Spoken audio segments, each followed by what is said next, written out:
할렐루야. 우리 하나님의 은혜와 평강이 우리 새벽을 깨어 예배하시는 성도님들의 심령과 가정에 충만하기를 소망합니다. 16절 이하의 말씀을 보면 예수님께 달려와서 영생에 대해서 묻는 한 사람이 있음을 우리가 알 수 있습니다. 그를 가리켜 재물이 많은 부자 청년이라고도 기록하고 있고, 누가복음을 보면 유대의 관원이라고도 증거하고 있습니다. 종합해 보니까 젊은 나이인데 재물도 많고 유대의 관원이라는 사회적인 지위를 가지고 있는 이 청년임을 우리가 알 수 있습니다. 젊은 나이에 부와 지위를 가지게 되면 욕심을 따라 살게 되거나 교만해지기 일쑤이지 않습니까? 근데 오히려 이 젊은 부자 관원은 어떠합니까? 어려서부터 배운 계명을 잘 지켰던 자 있다고 오늘 우리에게 증거해 주는 것을 이제 볼 수 있는 것이죠. 16절의 말씀을 우리 같이 한번 읽어보겠습니다. 좀 지나가서 16절의 말씀을 같이 보겠습니다. 어떤 사람이 주께 와서 가로되 선생님이여 내가 무슨 선한 일을 하여야 영생을 얻으리까. 아멘. 이 같은 말씀을 기록하고 있는 마가복음을 보면 이 구절을 어떻게 기록하고 있냐면 예수님께 달려와서 무릎을 꿇고 물을 정도로 갈급한 마음으로 주님께 물어보았다는 것이죠. 가진 재물이 많았고 사회적인 지위도 있습니다. 무엇보다도 젊은 때입니다. 그럼에도 불구하고 어디에 갈급함이 있었습니까? 어떻게 해야 영생을 얻을 수 있습니까? 세상의 가치를 가지고 있지만 영원한 하나님 나라의 가치를 바라볼 줄 알았던 자라는 것이죠. 그리고 진정 참된 가치, 영생을 얻으려면 어떻게 해야 합니까? 영원한 하나님 나라를 소유하려면 어떻게 해야 하는지를 묻고 있는 것을 우리가 볼 수 있는 것이죠. 그러니 예수님께서 17절에서 19절에 하시는 말씀이 무엇이었습니까? 17절에서 19절의 말씀을 천천히 함께 읽어보겠습니다. 예수께서 가라사대 어찌하여 선한 일을 내게 묻느냐?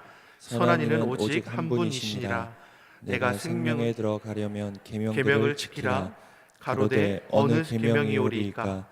예수께서 가라사대 살인하지 말라, 간음하지 말라, 도둑질하지 말라, 거짓 증거하지 말라, 내 부모를 공경하라, 내 이웃을 내 몸과 같이 사랑하라 하신 것이니라. 아멘. 자, 영생을 얻으려면 어떻게 하는 겁니까? 그러니 예수님께서 네가 계명을 잘 지켜라 하시면서 주시는 말씀이 살인하지 말라, 간음하지 말라, 도둑질하지 말라, 거짓 증거하지 말라, 내 부모를 공경하라, 내 이웃을 내 몸과 같이 사랑하라는 이 계명입니다. 이스라엘 백성들은 어려서부터 이 계명을 숙지하고 있고 늘 마음에 품고 살아갑니다. 이 부자 청년도 어떻습니까? 유대 관원으로서 어릴 때부터 신앙의 훈련을 받았다라는 것이죠.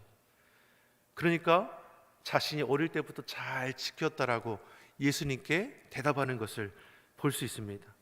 자, 이것만 보더라도 이 부자 청년이 도덕적으로도 흠이 없는 자임을 우리가 알 수 있는 겁니다.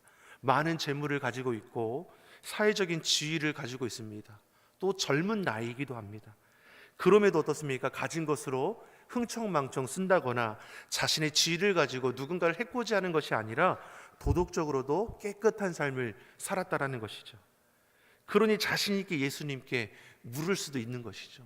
저는 계명을 잘 지켰습니다.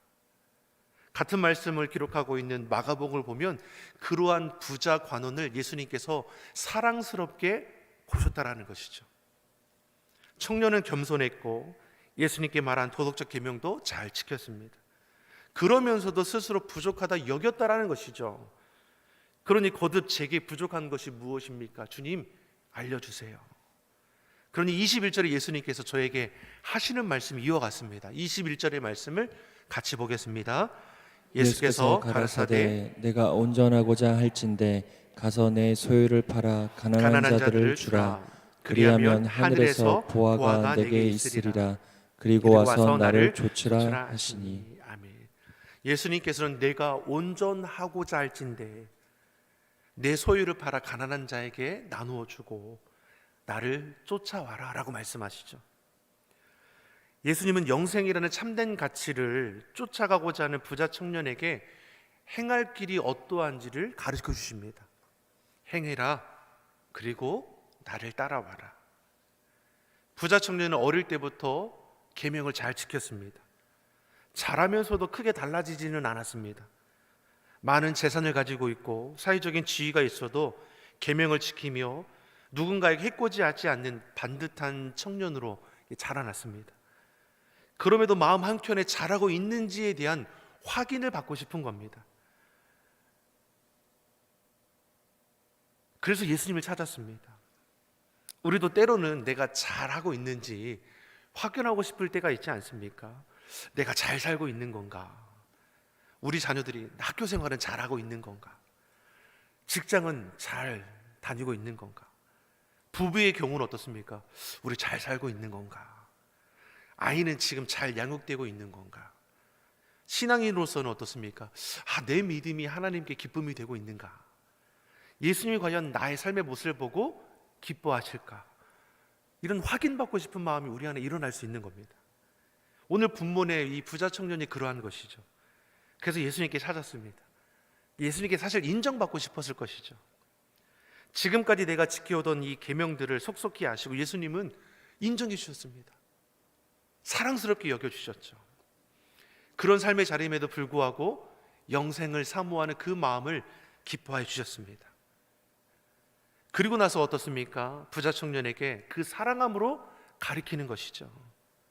부자 청년의 고민을 알았고 지금까지 그의 신앙을 인정해 주신 후에야 그 신앙이 그 자리에 머물지 않도록 한 걸음 더 나아갈 수 있도록 그 분량이 더욱더 커질 수 있도록 말씀해 주는 것이죠. 가진 것을 팔아서 가난한 자에게 나누어 주어라. 그리고 나를 쫓아와라라는 것입니다. 내가 그토록 원하는 것, 영생을 따라올 그 길을 예수님께서 말씀해 주는 것이죠. 자, 이 부자 청년이 어떻습니까? 이제 선택한 그 기로에 서게 되는 것이죠.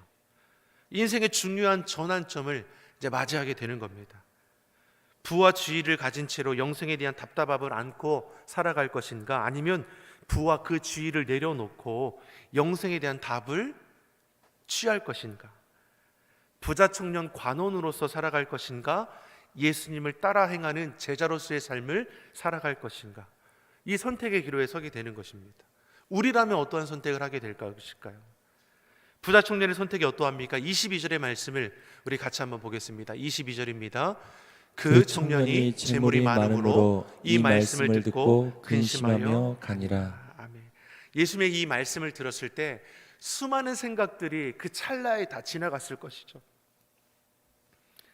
어떻게 하지? 나의 모든 재물을 팔아다가 가난한 자에게 나눠줄까? 어쩌지? 이런저런 생각들이 얼마나 많이 스쳤겠습니까? 하지만 결국 어떻습니까? 재물이 많음으로 근심하여 돌아갔다라고 말씀합니다.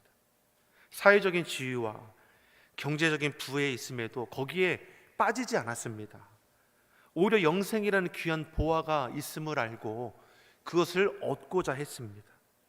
다만 자신이 가진 소유, 재물을 차마 포기하지 못하고 영생이라는 귀한 보화와 예수님의 제자가 되는 그 기회를 놓치고 이제 말았던 것입니다.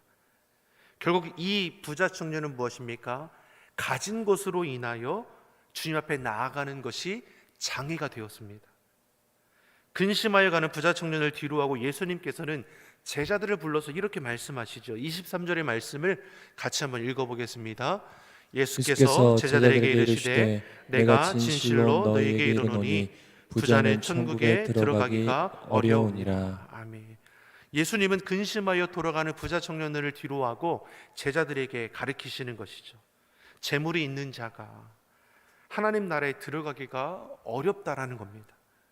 얼마나 어려운지 24절의 말씀을 보면 낙타가 바늘귀에 들어가는 것이 부자가 하나님 나라에 들어가는 것보다도 더 쉽다라는 겁니다. 그러니 제자들이 얼마나 놀라겠습니까? 그 당시에 부자는 하나님의 축복을 받은 자이기 때문이죠. 그러면 이제 제자들이 묻는 것이, 그러면 누가 구원을 얻는 겁니까? 제자들도 당시의 풍토에 맞춰서 지금 따져 묻는 것이죠. 제자들은 낙타가 바늘귀에 들어가는 것보다 부자가 하나님 나라에 들어가는 것이 더욱 어렵다는 이 말씀이 부딪히는 것이죠. 당시의 모습과는 전혀 반대되는 말씀을 하고 계시기 때문입니다. 제자들은 유대의 관원으로서 부자 청년이며 율법을 잘 지키전다도 구원받지 못한다면 누가 하나님 나라에 들어갈 수 있는지에 대해서 낙담하듯이 지금 묻고 있는 것이죠. 여기서 우리가 확실히 알아야 할 것은 부자가 하나님 나라에 들어가기 어렵다라는 것은 그들이 부자라는 신분 때문이 아니라 그 마음 중심에 하나님 대신에 재물을 두기가 쉽다라는 것을 가르쳐 주는 겁니다. 재물이 많은 자는 하나님을 의지하기보다는 재물을 의지하고자 할 때가 더 많아질 수밖에 없다라는 것입니다. 그래서 결정적일 때에 주의 말씀을 쫓아 행하기보다는 재물로 인해 근심하여 넘어질 수 있다라는 것이죠. 이 부자 관원 청년도 어떻습니까? 예수님을 쫓을 수 있는 기회가 있었음에도 불구하고 재물이 많은 고로 그것을 결국 포기하지 못하고 근심하여 돌아갔다라는 것이죠. 많이 가졌다라는 것이 하나님께서 복과 은혜로 주신 것이라면 하나님을 위해서 이것조차도 내어버릴 수 있는 믿음의 결단이 우리 안에 필요할 때가 있을 거라는 것이죠. 이 시대에 하나님 보시기에 의로운 부자도 있지만 보편적으로 어떠합니까? 가진 재물로 인하여 바르게 신앙생활하지 못하는 일들이 더 많을 수 있는 것입니다. 자꾸만 마음이 재물에 빼앗기는 것이죠. 세상 것에 빼앗기는 일들이 우리 안에 일어날 수 있는 것입니다. 그러니 예수님께서 저들에게 말씀하는 것이죠. 26절의 말씀을 같이 한번 읽어보겠습니다. 26절의 말씀입니다. 예수께서 저희를 보시며 가라사대 사람으로는 할 수 없으되 하나님으로서는 다 할 수 있느니라. 아멘. 결국 누가 해주셔야 하는 것입니까? 하나님께서 하시죠. 하나님께서 우리의 인생을 주관하셔야 걱정하실 것이 없습니다. 재물에 내 삶을 맡기는 것이 아니라 하나님께 내 삶을 맡기는 자가 되어야 할 것입니다. 부자 청년에게 예수님께서 가진 것을 팔아 가난한 자에게 나누어 주고 나를 따르라는 이 말씀이 그래서 우리에게 중요한 것입니다. 예수님께서는 아셨습니다. 부자 청년이 계명을 잘 지키고 선하게 살아왔다는 것을 너무나 잘 아셨습니다. 그러기에 그를 사랑스럽게 바라보셨다라는 것이죠. 그러나 그가 끝까지 포기하지 못하고 붙잡고 있는 재물에 대해서는 여전히 부족함이 있다라는 것이죠. 내가 소중히 여기고 붙잡고 있는 재물을 나를 위해 포기할 수 있는지를 지금 물으셨다라는 것입니다. 근데 결국 그것이 안 되는 것이죠. 결국 재물에 대한 마음을 포기하지 못하니 예수님을 포기하고 그 재물을 붙들게 되는 것입니다. 사랑하는 성도 여러분, 우리가 믿음을 지켜 살기 위해서 기도하고 주님을 위해 살겠다고 수고하고 헌신하기를 힘써 나아갑니다. 근데 어느 순간에 저마다 부딪히게 되는 믿음의 한계점이 있다라는 것이죠. 부자 청년에게는 그것이 재물이었습니다. 우리에게도 믿음의 한계점이 분명히 있을 것이죠. 우리가 그것을 넘어가는 은혜가 있기를 예수님의 이름으로 축원합니다. 예수님 붙잡고 따르기 위해서 내가 나된 것 내려놓는 결단이 우리 안에 있어야 할 것이죠. 그래야 우리가 어떻습니까? 이 땅 가운데 하나님의 자녀답게 온전히 살아낼 수 있을 것입니다. 이 새벽에 우리가 기도할 때 내가 주님밖에 없습니다. 주의 은혜 아니면 살아갈 수 없습니다.